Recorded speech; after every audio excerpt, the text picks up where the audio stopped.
Hey man, so I should have probably done more of a video as I was taking this thing apart. I have gotten it down, obviously, to the scales. There is a little bit of corrosion on here. I have cleaned that with some alcohol as well as some knife shield cleaner. So maybe that'll prevent it. I don't know, maybe a little water got in there, but it should have been a stainless. So maybe it's some other kind of gunk. But I can't seem to scrape it off, so it's kind of etched into the metal a little bit. I don't want to break this thing down any more than this because I'm a little worried, frankly, about this lock mechanism already. Really unique lock mechanism. I have certainly never seen one of these. I should have started the video before I took the blade out, but in essence, the blade sits here, and that lock mechanism drops down inside the blade, which would obviously be inside the knife. And it latches like that to lock the knife in. Unfortunately, this is, you can see this is almost not really, it's kind of eaten up a little bit, the metal here, a little worn. And that's why it doesn't have a good solid lockup. You'll have problems with, it breaking free on a spine whack. And I saw that in some of the Amazon video reviews of these knives as well. At any rate, let me zoom back out here. I'm going to clean this thing up. You can see it's got quite a bit of gunk and residue built up on it on both sides. We're going to clean it up. I'm going to probably leave it out and I will sharpen it. I haven't sharpened it yet. So we'll clean it up, put it all back together, give it a good wipe down. There's gunk on the inside of the scales as well. Probably once I put this half back together, I may go ahead and take this side off as well, just to try to get down into these scales for you, so that, at least I can try to clean it as much as possible and put a little of this this knife shield protectant on there. That's good stuff. It's made really for like D2 steels and whatnot. So just in case this isn't really a full stainless, you put that on there and it'll soak into that metal. It'll absorb it up.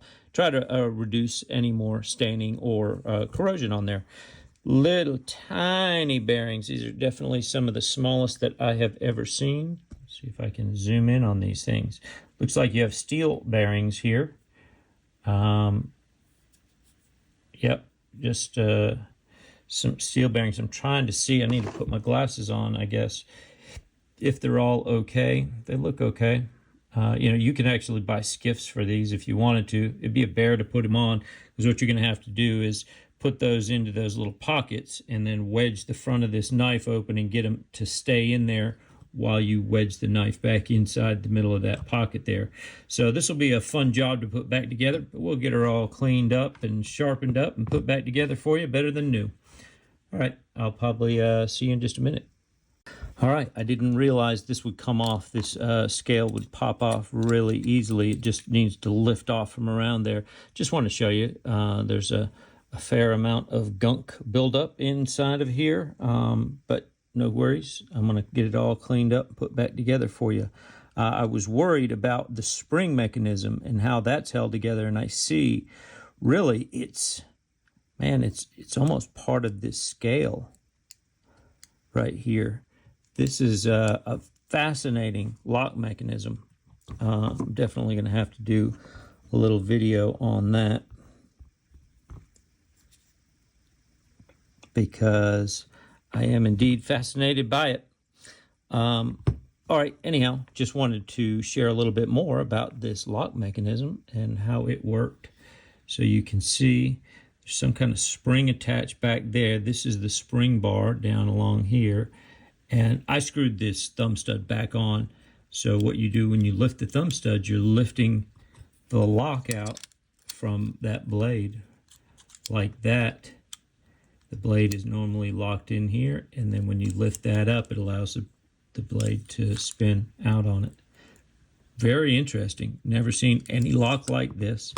I think they kind of missed the ball on it. Maybe it just needs to be cleaned up a little bit, but the fact that it will break out of detent, so it'll break the lock, on a spine whack, it won't hold up, is really because this bar right here needed to be sharper on that inside corner right there.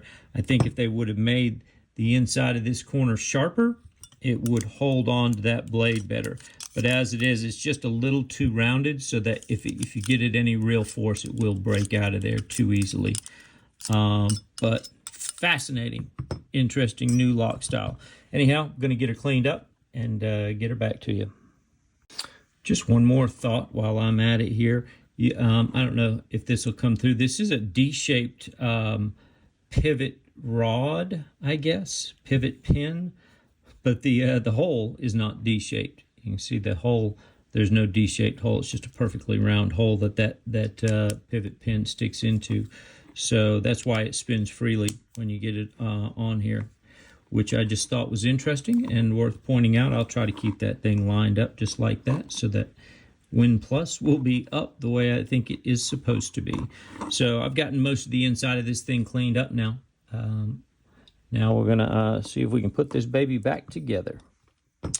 This should be fun. Actually, I lied. I didn't really, because I want to clean up some of these other parts. So I'm going to probably pause the video while I do a little more cleanup. I need to really clean and lubricate those bearings and all that too before we stuff it all back in there. So we'll see you in a minute. I want to share one more interesting thing about this knife. So let's see, make sure you can see it. Hopefully you can see inside the blade here. You can see the circle where the bearings spin around, touching, obviously the steel inside the pocket there. You can see that little round circular track for the bearings, but notice on this side, you don't see any at all. And I have no real idea why, but you might have seen this in the last video. For some reason, this side has this little tiny shim in there, just like that. And you can see on top of the shim is the little track, the real circular track that the bearings run on for. So for some reason, and I guess it was maybe to make this whole thing fit properly on the into the whole housing, or the inside the handles, the scales.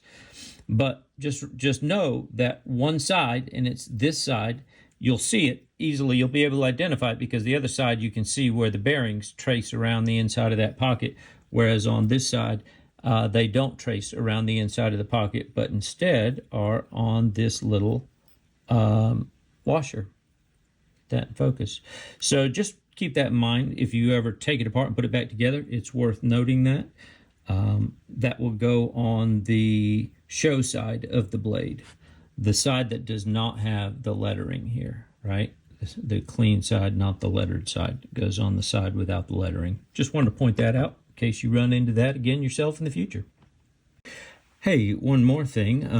I will make a note of this, but your bearings here, I just was cleaning up your bearings in the pin. This is a 4mm pin. It's actually one of the tiniest ones I've seen.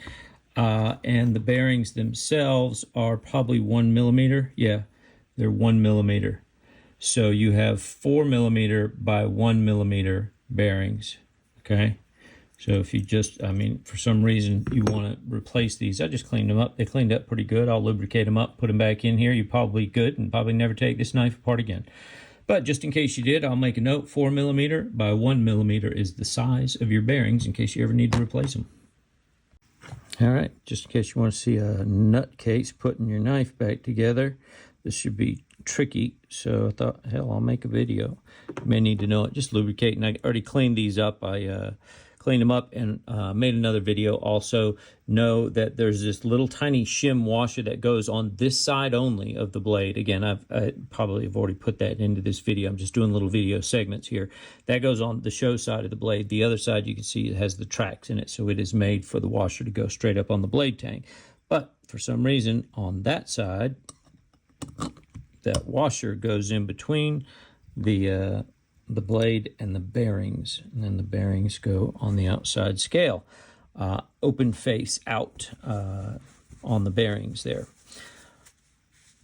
All right, let's grab the pin. Where'd my little pin go? I hate when you lose parts, right? Don't you hate that? Okay, what did I do with my pin? It's usually stuck to something somewhere.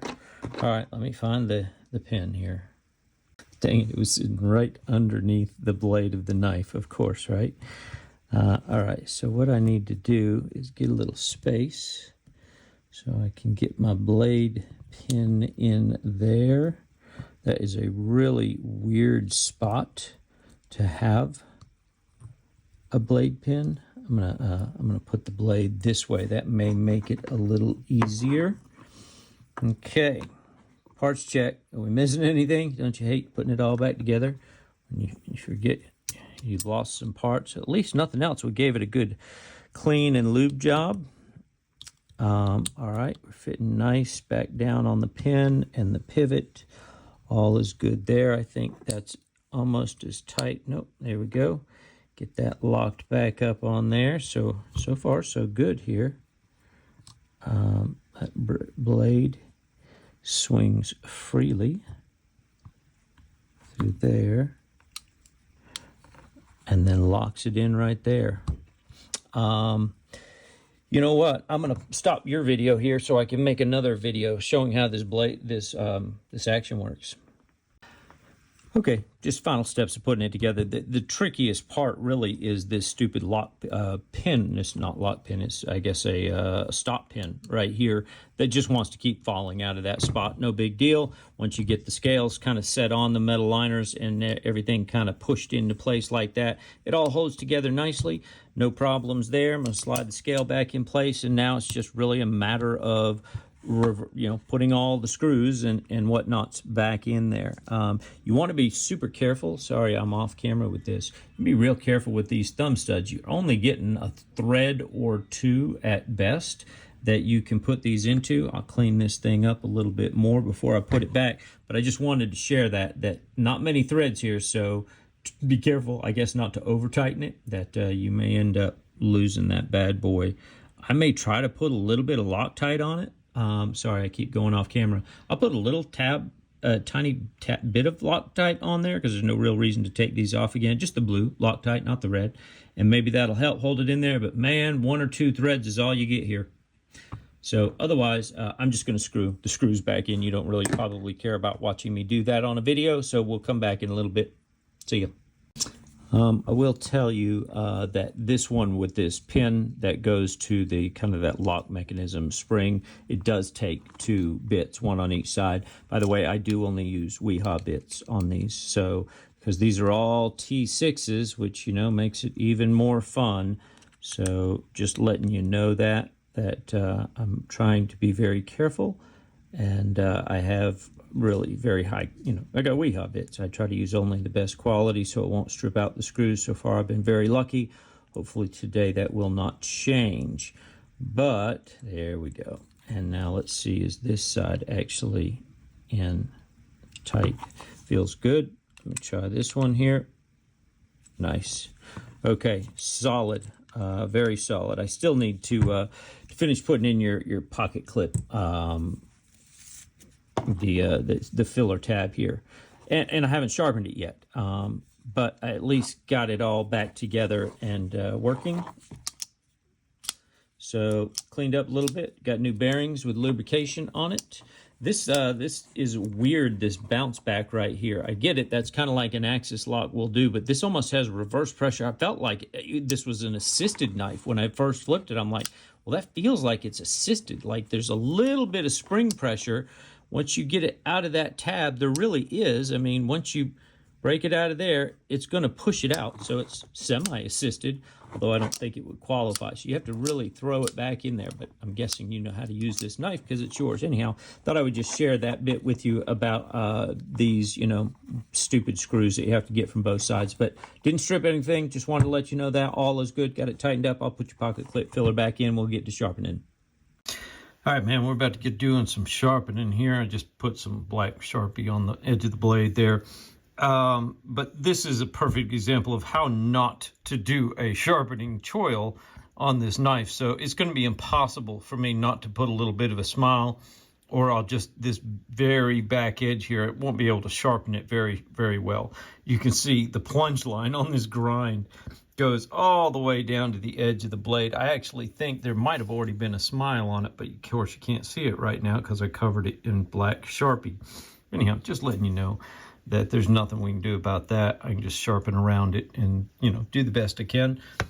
think and hope that you will understand that. So anyhow, we're gonna get this thing cranked up and to get to sharpening. I do like to have this little table underneath here that helps keep it all nice and steady. All right, I'm gonna get cranked up. Probably do some videos just so you can see a little bit as it goes along. Probably don't want to bore you, but there you go. See what we get. Hold on. All right, we're going to start by zeroing this thing out on the table. I did a terrible job there. Let's try that. 0 there. I always like to check a couple of spots. That says -5. Let's zero it out there. And -5. Got a little angle issue, but nope, there we go. We're 0. So, all right. So let's figure out our angle here. Oh, look at that. We are perfectly dialed in. It looks horrible through a screen, I can see. But if you can see it, we're dead on 18, man. So now we're ready to rock and roll. Need to change out and get my the right steel on here. And we'll get this thing cranking. All right, starting off with the old 220. That's the lowest this system comes with to cut our initial edge on there. And I probably will not record this whole thing, but just thought I would at least share you. I'll show you as we kind of progress through there, maybe give you any updates on things that I find. I'm actually going to pause the video here, do my sharpening, and then I'll hit you up again once we get to the next level. All right, so I tried several different methods here to wrap up these thumb studs and take them off with a little tiny, pair of 𝗗𝗜𝗦𝗖𝗟𝗔𝗜𝗠𝗘𝗥 pliers, but they just won't come off. The problem was the bar was hitting that when I was getting over here. So what I ended up doing was just adjusting the positioning of the knife. And now I can reach all the way, oh, this doesn't work. Now I can reach all the way down here to the edge, which is, you're not going to be able to get much more of that edge anyhow, because they've got this terrible plunge grind that comes all the way down really past the edge of the blade here. I don't know how they even sharpened it the first time.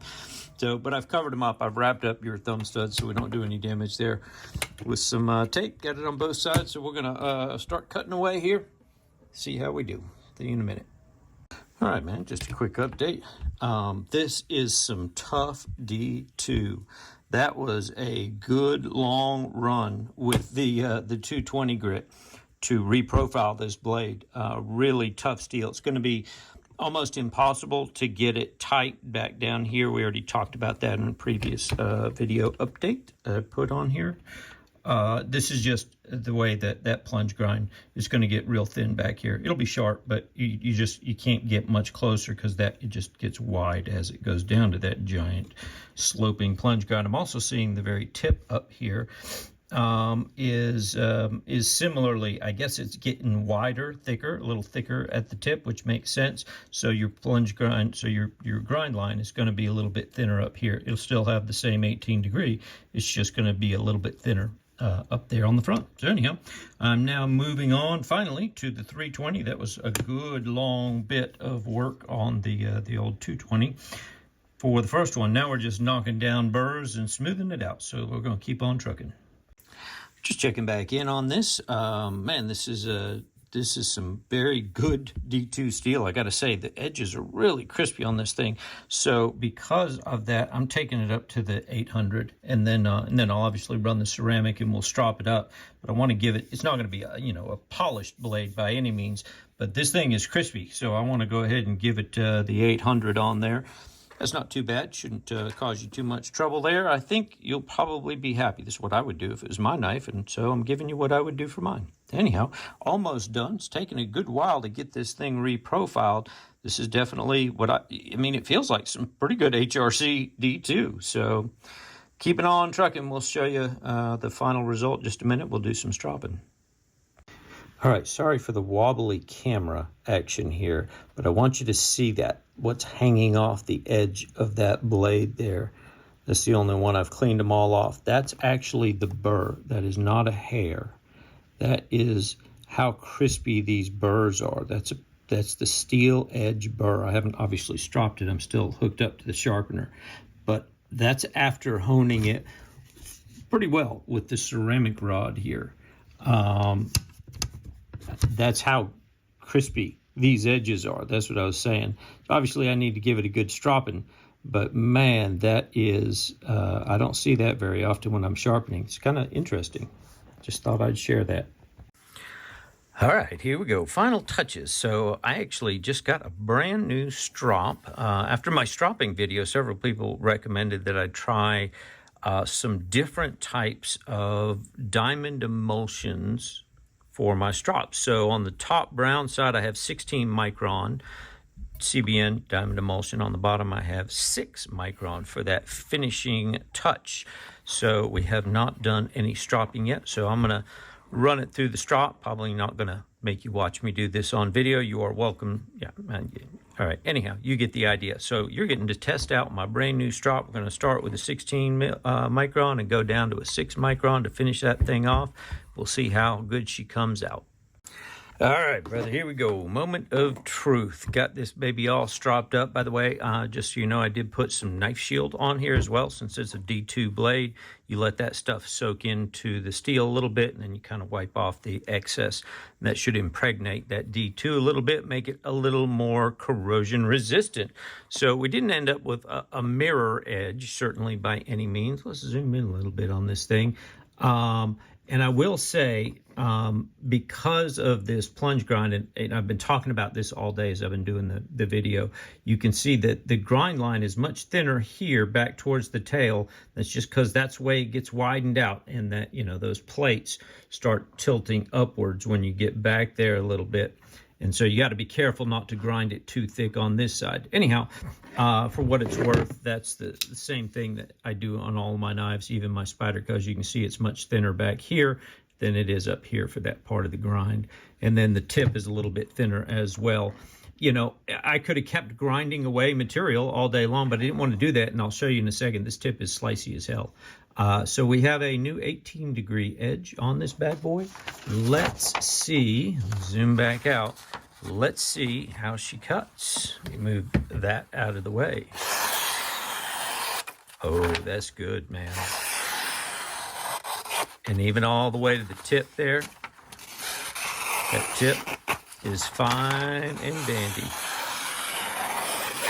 Nice. This is back to laser beam status, my man.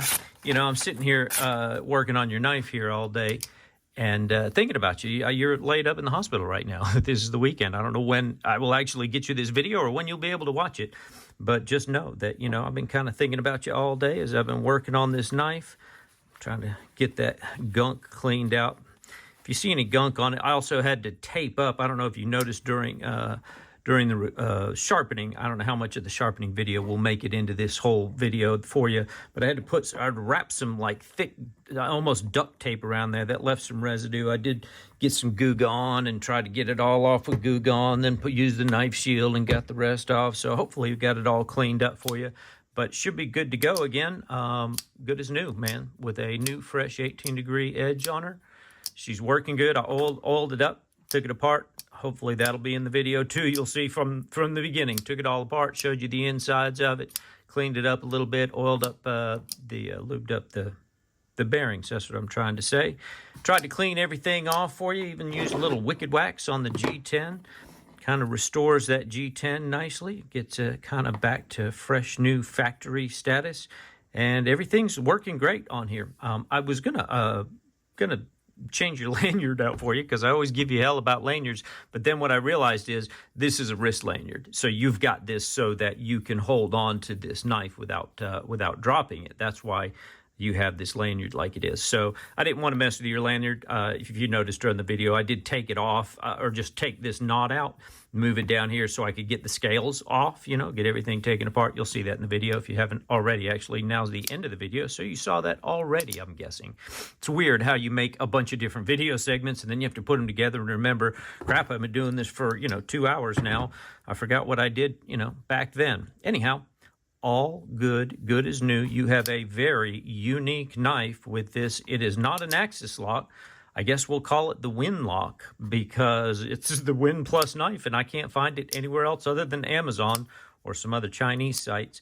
I will do a review video on it because it is so unique, and you got yourself a pretty cool knife here. and it's good as new, man. Your baby and girl is ready to go. Send it back to you here shortly, man. Thanks so much for loaning me your knives so I could do some reviews and check out a truly unique lock. So appreciate it, man. Take care.